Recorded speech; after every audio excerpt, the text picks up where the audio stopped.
In this lesson, let's look at how to solve log equations. So to solve a log equation with just one log term, the easiest and best thing to do is just to switch it into exponential form, and we already know how to do that from a previous lesson. So here's a first example for us. Log base 2 of x plus 6 equals 3.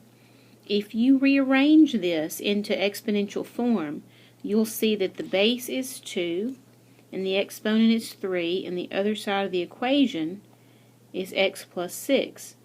Now we know what 2 to the third is. 2 to the third is 8. And now if we subtract 6 from both sides, we can finally solve and get 2 for an answer. So really, our only trick here is just to switch it into exponential form, and the rest is easy from there.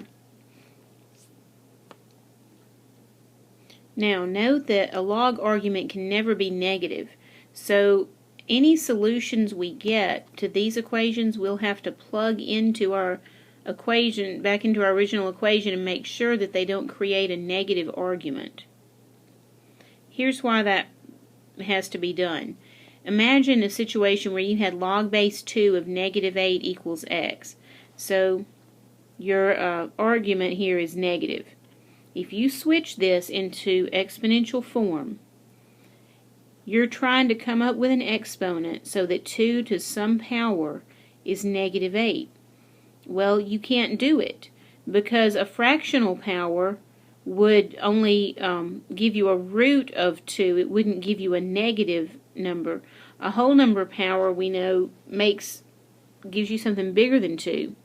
And a negative power does not give you a negative answer. A negative power would simply create a reciprocal, but it would still be positive.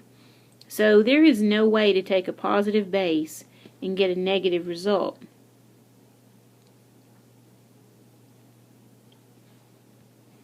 So we can't allow our log equations to have solutions that make the argument negative. We'll have to watch out for that.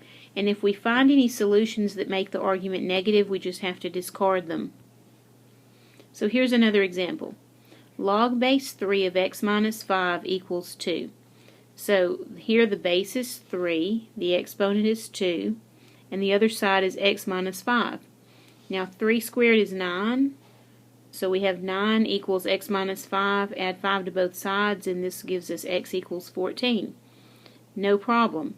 But we should, just for good form, check that when we plug the 14 in here that it makes something positive. 14 minus 5 is 9. That's positive. So 14 is an acceptable solution. Here's another. 5 times the natural log of 3x equals 30.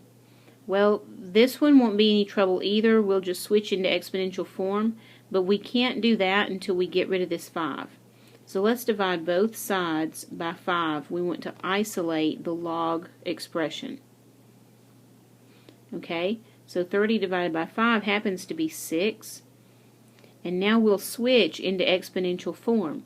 Remember that natural log means log base e. So the base is e, the exponent is 6, and the other side is 3x. So to finish this off and get a value for x, all we have to do is divide both sides by 3,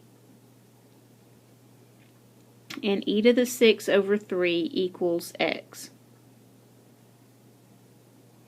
Now since e to the 6 over 3 is a positive number, there's no need to plug this back in up here because 3 times a positive number is going to be positive.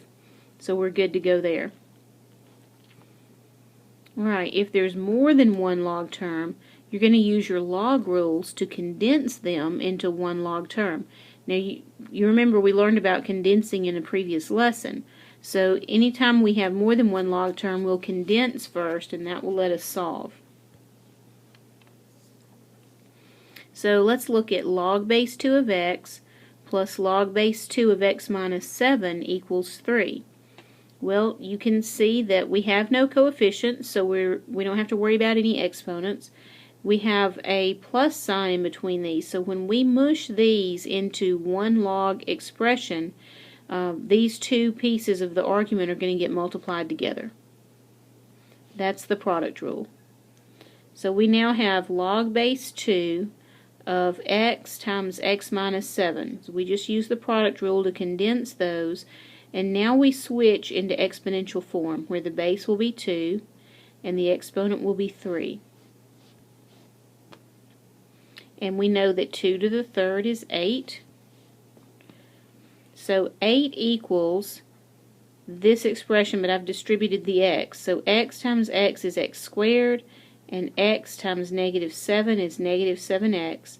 Now this is a quadratic equation, so let's get a 0 on this side of the equation. We'll put 8 on the right side so that we can solve it, and we can factor this with no trouble. First times first is going to be x times x. The signs are going to need to be different. And last times last is going to have to be 8 times 1 in order to get the 7 that we want in the middle, negative 7. Okay, now I'm going to get two solutions here. If x plus 1 is 0, I find out x equals negative 1. And if x minus 8 is 0, I find out x equals 8. But remember, we cannot allow any solutions that cause us to have a negative argument. So if you plug negative 1 in here, negative 1 minus 7 is of course a negative answer. So negative 1 will not do as a solution. We have to throw that out. Of course 8 is okay, because if you plug 8 in here, 8 minus 7 gives a positive result. And of course 8 in this part also gives a positive result for the argument. So the solution is x equals 8. Now, can we always assume that all positive solutions are valid and all negative solutions are not? The answer to that is no. Although we don't have a lot of these examples, and you may not see any while you're doing your homework, you cannot assume that a positive answer is okay and a negative answer is not okay. You must check each one, because it is possible for a log equation to have negative answers, or for a log equation to have positive answers that must be discarded. So let's try this one. Log base 3 of x minus 5 plus log base 3 of x plus 3 equals 2. And the first thing to do is to use our product rule to combine these into one log term. And that gives us log base 3 of x minus 5 times x plus 3 equals 2.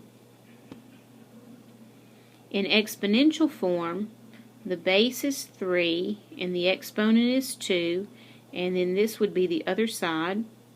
So 3 squared is 9. Okay, now if this were a 0, we could just say that the solutions are here and here. But this is not 0, so you cannot say that if this times that equals 9, one of these things has to be 9. Remember, only 0 can do that. So we're going to have to multiply those two binomials together and subtract 9 from both sides so that we can have the 0 there. That is very important. Now let's refactor with this trinomial. We'll have x minus 6 times x plus 4, and the two possible solutions we get are x equals 6 and x equals negative 4. Now if you plug 6 into each of your arguments, 6 minus 5 is positive, so that's okay. 6 plus 3 is positive, so that's okay. 6 is a good solution.